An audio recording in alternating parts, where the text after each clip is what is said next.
कब, क्यों और कैसे डूबी द्वारका? श्री कृष्ण की नगरी द्वारिका महाभारत युद्ध के 36 वर्ष पश्चात समुद्र में डूब जाती है। द्वारिका के समुद्र में डूबने से पूर्व श्री कृष्ण सहित सारे यदुवंशी भी मारे जाते हैं। समस्त यदुवंशियों के मारे जाने और द्वारिका के समुद्र में विलीन होने के पीछे मुख्य रूप से दो घटनाएं जिम्मेदार है। एक माता गांधारी द्वारा श्री कृष्ण को दिया गया श्राप और दूसरा ऋषियों द्वारा श्री कृष्ण पुत्र सांब को दिया गया श्राप। आइए इस घटना पर विस्तार से जानते हैं। गांधारी ने दिया था यदुवंश के नाश का श्राप। महाभारत युद्ध की समाप्ति के बाद जब युधिष्ठिर का राजतिलक हो रहा था तब कौरवों की माता गांधारी ने महाभारत युद्ध के लिए श्री कृष्ण को दोषी ठहराते हुए श्राप दिया कि जिस प्रकार कौरवों के वंश का नाश हुआ है ठीक उसी प्रकार यदुवंश का भी नाश होगा। ऋषियों ने दिया था सांब को श्राप। महाभारत युद्ध के बाद जब 36वां वर्ष आरंभ हुआ तो तरह तरह के अपशकुन होने लगे।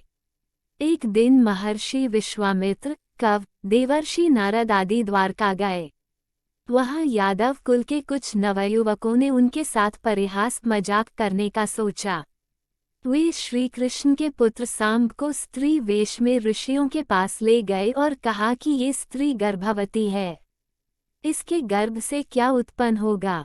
ऋषियों ने जब देखा कि ये युवक हमारा अपमान कर रहे हैं तो क्रोधित होकर उन्होंने श्राप दिया कि श्री कृष्ण का ये पुत्र वृष्णि और अंधकवंशी पुरुषों का नाश करने के लिए एक लोहे का मूसल उत्पन्न करेगा, जिसके द्वारा तुम जैसे क्रूर और क्रोधी लोग अपने समस्त कुल का संहार करोगे। उस मूसल के प्रभाव से केवल श्री कृष्ण व बलराम ही बच पाएंगे।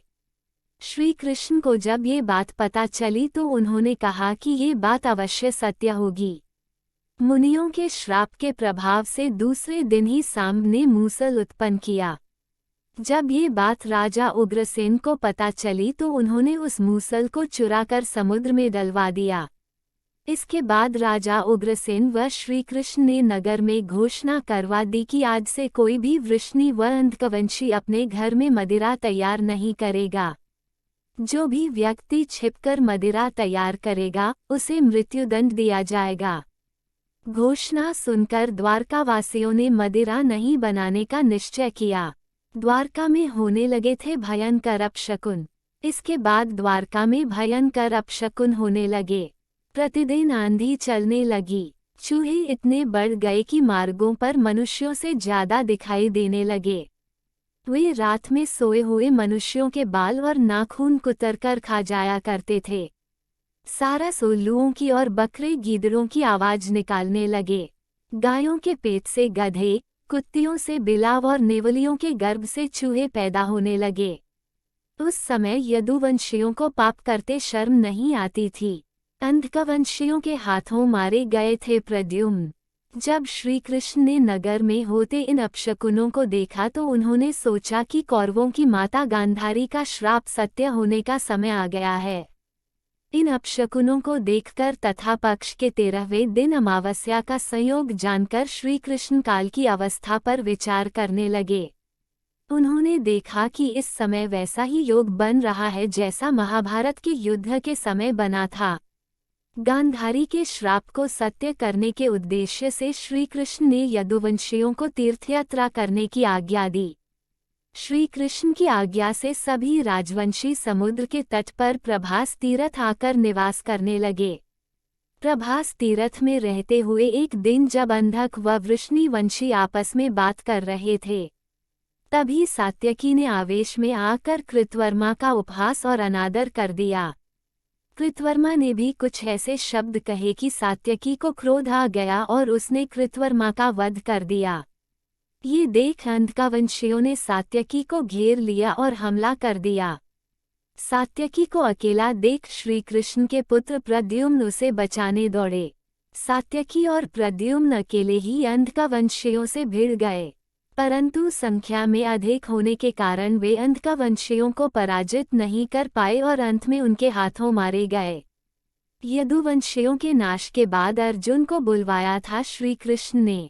अपने पुत्र और सात्यकी की मृत्यु से क्रोधित होकर श्री कृष्ण ने एक मुट्ठी एरका घास उखाड़ ली। हाथ में आते ही वह घास वज्र के समान भयंकर लोहे का मूसल बन गई। उस मूसल से श्री कृष्ण सभी का वध करने लगे। जो कोई भी वह घास उखाड़ता वह भयंकर मूसल में बदल जाती, ऐसा ऋषियों के श्राप के कारण हुआ था।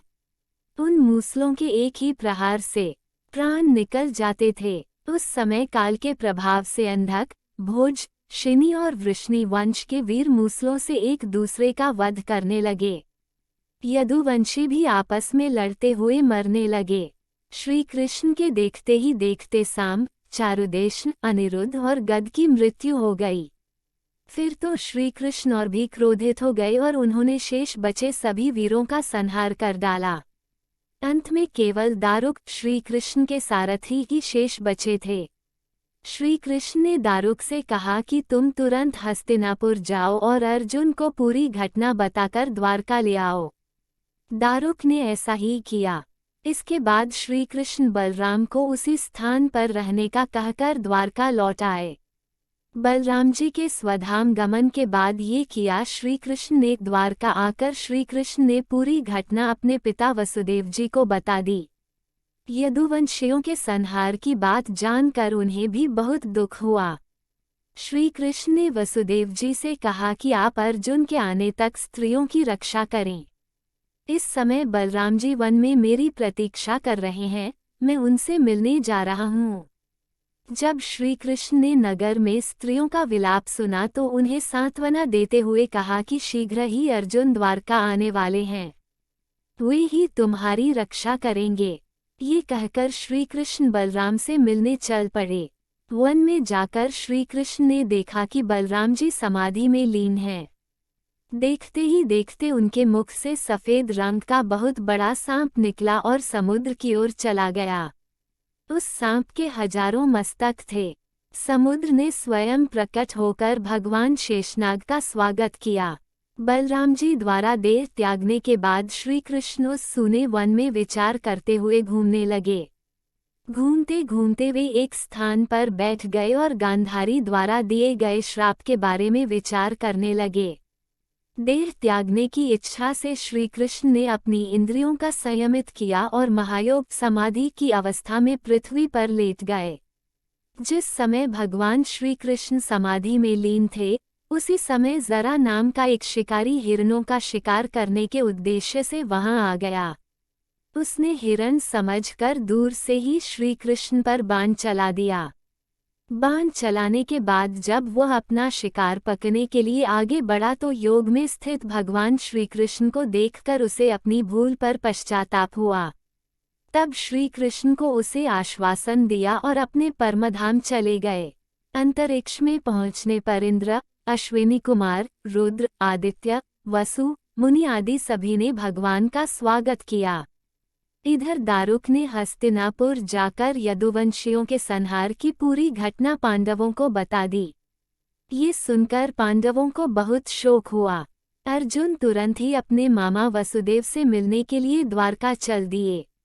अर्जुन जब द्वारका पहुंचे तो वहां का दृश्य देखकर उन्हें बहुत शोक हुआ। श्री कृष्ण की रानियां उन्हें देखकर रोने लगी। उन्हें रोता देखकर अर्जुन भी रोने लगे और श्री कृष्ण को याद करने लगे। इसके बाद अर्जुन वसुदेव जी से मिले।